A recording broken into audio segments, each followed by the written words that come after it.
শুনানি প্রক্রিয়ায় গাফিলতির অভিযোগ, সাসপেন্ড বসিরহাট উত্তর বিধানসভার কেন্দ্রের AERO। 48 ঘন্টার মধ্যে প্রয়োজনীয় পদক্ষেপ করার নির্দেশ, মুখ্য সচিবকে চিঠি নির্বাচন কমিশনের। মুখ্য নির্বাচনী আধিকারিকের কাছে অ্যাকশন টেকেন রিপোর্ট চেয়ে পাঠালো কমিশন। নির্বাচন কমিশনকে না জানিয়ে 11 জনকে নিয়োগের অভিযোগ। শুনানি পর্বে এই 11 জনকে কাজ করানো হয় বলে অভিযোগ।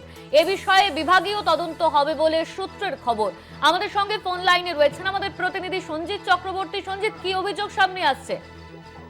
দেখো, ইতিমধ্যে নির্বাচন কমিশনের তরফ থেকে কিন্তু ইতিমধ্যে বিভাগীয় তদন্তের নির্দেশ দেওয়া হয়েছে, অর্থাৎ অর্থাৎ বসিরহাট 2 নম্বর ভিডিও প্রধান, তার বিরুদ্ধে যে অভিযোগ, বিশেষ করে 11 জন যে নিয়োগ করা হয়েছিল অস্থায়ীভাবে, এবং তিনি সেই 11 জনকে বিভিন্ন সময় তারা বিভিন্ন হিয়ারিং এর কাজে নিযুক্ত ছিল, ডাটা এন্ট্রি থেকে শুরু করে ফর্ম ফিল আপ এবং বিভিন্ন কাজের সঙ্গে যুক্ত ছিল বলে এমনটা মনে করছে, এবং কমিশনকে আড়াল রেখেই কিন্তু ভিডিও তাদের নিয়োগ করা হয়েছিল। কিন্তু এই 11 জন কি কি কাজ করেছিল গত এই কয়েকদিনে, তার সম্পূর্ণ ডাটা ইতিমধ্যে নির্বাচন কমিশন বাজেয়াপ্ত করে। এই যারা 11 জন কাজের সঙ্গে যুক্ত ছিল তাদেরকে নিয়োগ করা হলো কমিশনকে না জানিয়ে। এই নিয়ে কিন্তু তারা রীতিমতো প্রথমে একটা রিপোর্ট যায়, রিপোর্ট করলে কমিশনের তরফ থেকে একটা ভিডিওগ্রাফি করা হয়, তারপরে জানা যায় এই 11 জন অস্থায়ী কর্মীকে নিয়োগ করা হয়েছিল ভিডিওর তরফ থেকে, যার কারণে অর্থাৎ কমিশনের আড়ালে রেখে, যার কারণে ইতিমধ্যে কমিশন তাকে বিশেষ করে বিভাগীয় তদন্তের নির্দেশ দিয়েছে, অন্যদিকে সাসপেন্ড করা হয়েছে। এর সঙ্গে অন্য কোনো কারণ আছে কিনা সেটাও তদন্তকারীরা দেখে নিতে যাচ্ছে।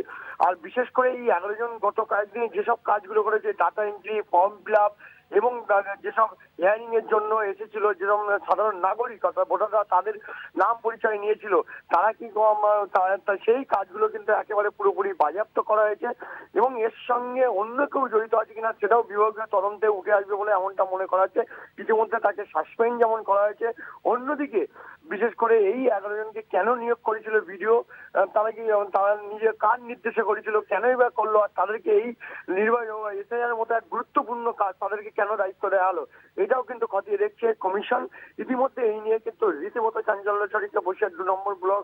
এই যে সৌমিত্র প্রধানকে যখন সাসপেন্ড করা হয়েছে, তাকে কিন্তু ইতিমধ্যে মুখ্য সচিবের কাছে যেমন তুমি বললে যে তার রিপোর্ট চেয়ে পাঠিয়েছে, অর্থাৎ এই ঘটনার পিছনে, এবং এই পিছনে আর কারো আছে কিনা সেটাও তো বিশেষ করে কমিশন পুরো বিষয়টা তদন্ত করে দেখছে।